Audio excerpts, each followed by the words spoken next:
ورئيس دبجوغا حكومة أبي أحمد وقوم قعدرتي حديد السيب جبهة تي بي ال اف ayaa lagu qaaday galabta ilaa caawa talisada maleeshiyaadka TPLF ee magaalada Maqale ee ku taala waqooyiga dalka Itoobiya.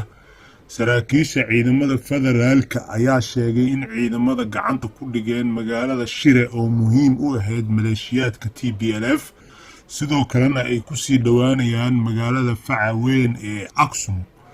duqaymo aan kala joogsi lahayn ayaa gabaldhicii maqribnimo lagu garaacay magaalada Maqale waxaana ciidamada federaalka Itoobiya ay jihooyin badan ka go'doonsheen ciidamada TPLF. Ra'iisul Wasaaraha Itoobiya Abiy Ahmed ayaa maanta shaaciyay inuu dhamaaday waqtiga loo qabtay inay isku soo dhiibaan ciidamada jabhadda TPLF isagoo amray in dagaal xooggan lagu qaado jabhaddaas TPLF ka dagaalamaya waqooyiga dalka Itoobiya.